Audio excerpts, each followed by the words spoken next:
કોઈને કીધા વગર બ્રાહ્મણ જંગલની અંદર ચાલવા જાય. ઘોર જંગલ આવ્યું અને આ જંગલની અંદર બપોરનો સમય. બ્રાહ્મણ એક નદી પાસે ઉભા રહ્યા. બ્રાહ્મણને ઘણી બધી તરસ લાગી હતી અને તે જ સમયે પાણી પી અને જ્યાં આત્મહત્યા કરવાનો જ્યાં બ્રાહ્મણ વિચાર કરે ત્યાં તો કોક સંત સાધુ પુરુષ તેને જોઈ અને તે સમયે બ્રાહ્મણને કહે કે હે વિપ્રદેવ, શા માટે મરી જવું છે? શા માટે તમે રુદન કરો છો? અને ત્યારે બ્રાહ્મણ કહે કે હે મહાત્મા, મારા ઘરે સંતાન નથી, મારા ઘરે પુત્રનો જન્મ થયો નથી અને આ પુત્રનો જન્મ ન થાય તો મને કુન નામના નરકમાંથી હું તરી ન શકું. કારણ કે જો કુન નામના નરકમાંથી તરવું હોય તો પુત્ર પોતાના પિતા પાછળ જો શ્રાદ્ધ ક્રિયાઓ કરે, તેની પાછળ પિંડદાન કરે તો જ કુન નામના નરકમાંથી જીવાત્મા તરી શકે છે. એટલા માટે મારે મરવું છે. તે સમયે સંત ઉપદેશ આપે કે પુત્ર મેળવવાની તમે ઈચ્છા રાખો છો, પણ સાંભળો બ્રાહ્મણ, જેના ઘરે ચાર દીકરાઓ છે તે માતા પિતા પણ આજે દુખી થાય અને જેની પાસે એક પણ સંતાન નથી તે માતા પિતા પણ રડવા લાગે છે. શા માટે દીકરાવાળા માતા પિતા દુખી થાય? કે એક માં પોતાના 4 દીકરાઓને પોતાના ખોળાની અંદર 4 દીકરાઓને સાચવી શકે, પણ કરુણતા એ જગ્યાએ આવે કે જ્યારે દીકરાઓ મોટા થાય પછી તે દીકરા પાસે પોતાના ઘરની અંદર માતા પિતાને રાખવાની પણ જગ્યા નથી. એક માં પોતાના 4 દીકરાઓની સેવા કરે, 4 દીકરાઓનું પાલન પોષણ કરે. પોતાનો બાપ પોતાના ખંભા ઉપર બેસાડી અને બધી જ જગ્યાએ પોતાના સંતાનને લઈ જાય, પણ એ જ દીકરો જ્યારે વૃદ્ધાવસ્થા આવે ત્યારે બાપની લાકડીનો ટેકો બનવાની પણ એ બાળક પાસે ઈચ્છા નથી રાખી શકાતી. એ સમયે સંત કહે છે કે સંતાનને ઈચ્છા ન રાખો. અત્યારે તમારી પાસે સંતાન નથી, એની જ અંદર તમે સુખી છો. બ્રાહ્મણ ન માન્યો. બ્રાહ્મણ કહે છે કે કાં તો મને મરવા દ્યો અને કાં તો સંતાન આપો. તે જ સમયે સંતે પોતાના લલાટની રેખાઓ બ્રાહ્મણની જોઈ અને બધી જ વસ્તુઓ જાણી લીધી અને બ્રાહ્મણને કહે છે કે હે વિપ્રદેવ, તમારે એક જન્મમાં નહીં પણ તમારે 7 જન્મ સુધી સંતાનનું સુખ મળવાનું નથી. પણ બ્રાહ્મણ અંતે ન માન્યો. બ્રાહ્મણ કહે મને પુત્ર આપો, પુત્ર આપો. અને તે જ સમયે સંન્યાસી વિચાર કરે છે કે બ્રાહ્મણને તો બતાવ્યું કે સંન્યાસે સર્વથા સુખમ, સંન્યાસીની અંદર જેવું સુખ છે એવું ક્યાંય સુખ મળેલું નથી. પણ હવે લાતો કે ભૂત બાતો સે નહીં માનતે. હવે આને જો પોતાના પુત્રની જો છાતીની અંદર લાત લાગે તો જ આ બ્રાહ્મણ સમજશે. માટે એક વૃક્ષમાંથી ફળ તોડ્યું, એને અભિમંત્રિત કરી અને બ્રાહ્મણને આપે કે લે બ્રાહ્મણ, આ તારી પત્નીને ખવડાવજે. શબ્દ સમજવા જેવો છે. કહ્યું કે તારી પત્નીને ખવડાવજે.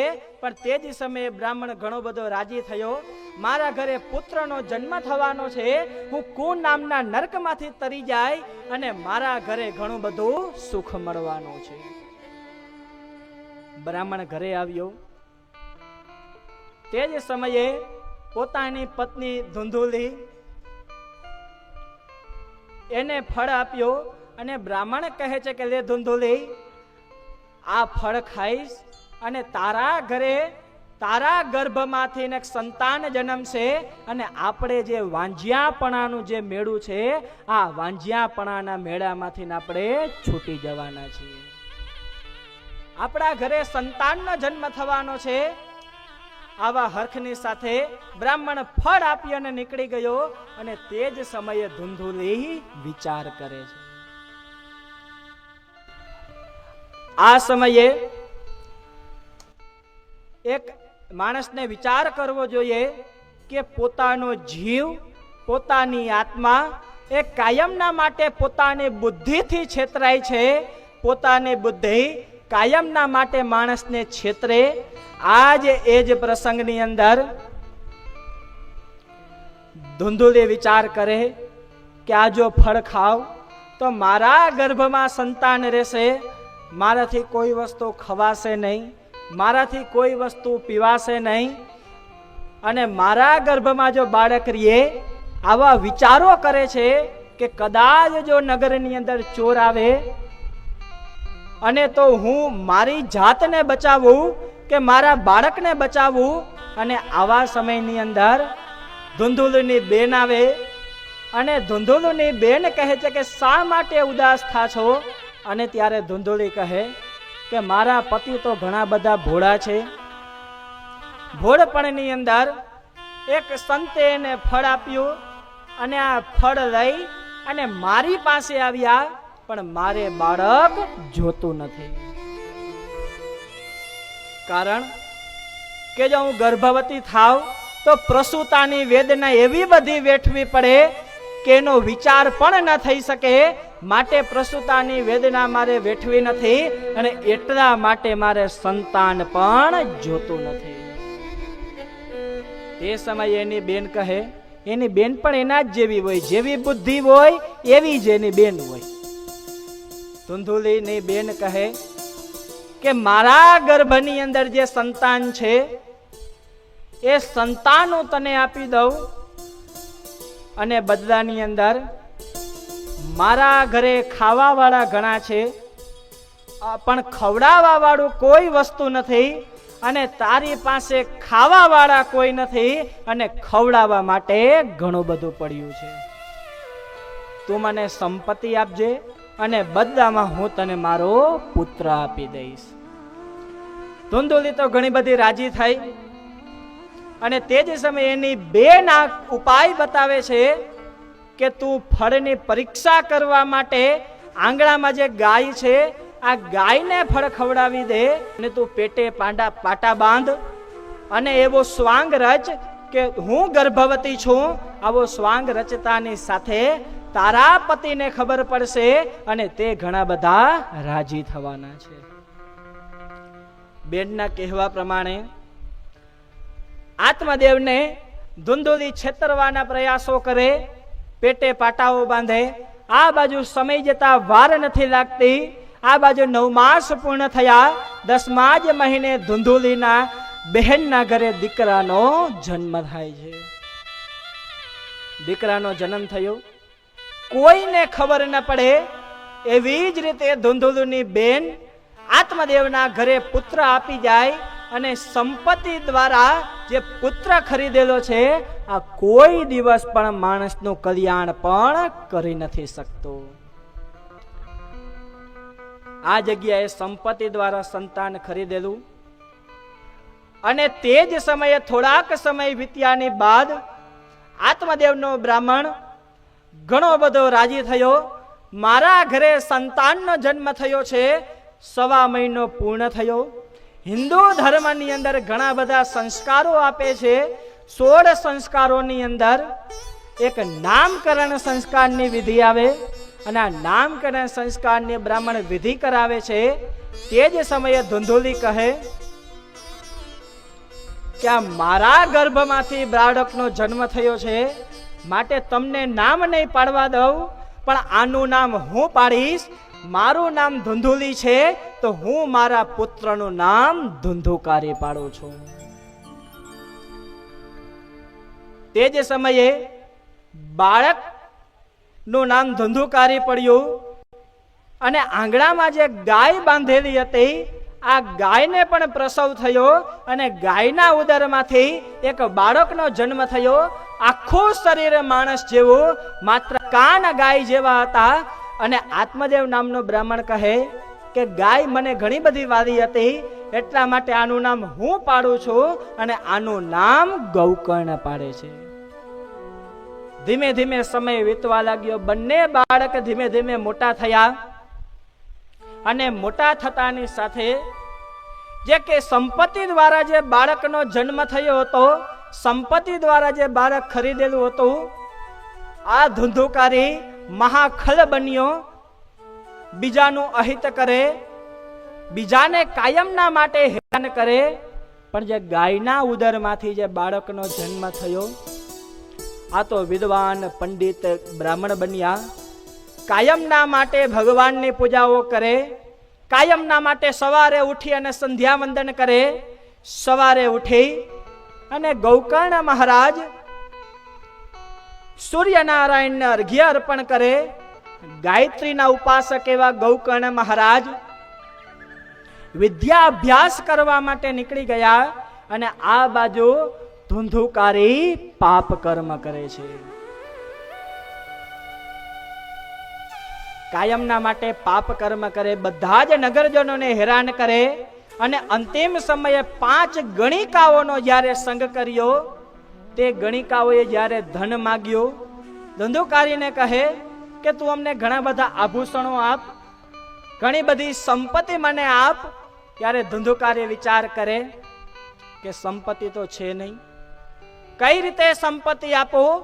તે જ સમયે પોતાની માતા પાસે સંપત્તિ માગે. પણ માતા કહે કે દીકરા, હવે કોઈ વસ્તુઓ ઘરની અંદર પડેલી નથી, તારા પિતાને કે તો જો કદાચ તને સંપત્તિ આપે. દીકરો બાપ પાસે જાય, પોતાના પિતાને કહે છે કે મને સંપત્તિ આપો. પણ તે જ સમયે આત્મદેવ નામનો બ્રાહ્મણ કહે કે કોઈ વસ્તુઓ પડેલી નથી, ઘણું બધું ધન હતું, પણ તે પાપ કર્મની અંદર ધન વિતાવી દીધું, હવે કોઈ વસ્તુ બચી નથી. તે જ સમયે ધુંધુકારીને ક્રોધ આવ્યો, પોતાના પિતાની છાતીની અંદર એક લાત મારી અને નીચે પછાડી દે. અને તે જ સમયે આત્મદેવ નામના બ્રાહ્મણને ઓલા સંતની વાત યાદ આવે છે. એટલા માટે જ પહેલા કહ્યું કે લાતો કે ભૂત બાતો સે નહીં માનતે. જ્યારે કદાચ જો કાળ રૂપી માણસને થપાટ પડે, જ્યારે માણસ ઉપર દુઃખ રૂપી જ્યારે કાળ આવે, ત્યારે જ માણસને સમજાય. આજે આત્મદેવ નામના બ્રાહ્મણને ખબર પડી ગઈ કે જ્યારે પુત્રની અંદર જ્યારે હું વિયોગ કરતો હતો, પણ આના કરતા જો પુત્ર ન હોય તો જ મારું જીવન સારું હતું. તે જ સમયે ગૌકર્ણ મહારાજ આત્મદેવ નામના બ્રાહ્મણને ઉપદેશ આપે કે તમે જંગલની અંદર વયા જાઓ, તમારું જે હાડ અને માંસનું જે શરીર બનેલું છે, આ શરીર ક્ષણભંગુર છે, પણ સંન્યાથે સર્વથા સુખમ. જંગલની અંદર જઈ અને તમે ભગવાનની પૂજાઓ કરો, કારણ કે 5 તત્વનું આ બનેલું શરીર 5 તત્વની અંદર વિલીન થાય અને ત્યારે જીવાત્માને મોક્ષ ગતિ પ્રાપ્ત થાય છે. તે સમયે રામચરિત માનસની અંદર દાસ ની અંદર ક્ષિતિ જલ પાવક ગગન સમીરા પંચરચિત અધમ સમી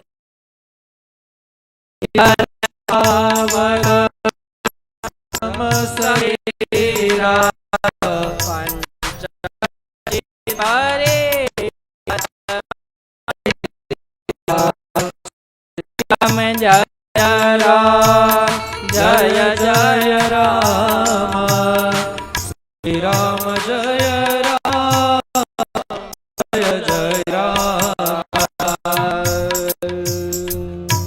ક્ષિતિજલ પાવક ગગન સમીરા, પંચ તત્વનું બનેલું આ પૂતળું, અને જો પંચ તત્વની અંદર વિલીન થાય તો જ પિતાશ્રી જીવાત્માને મોક્ષ ગતિ પ્રાપ્ત થાય છે.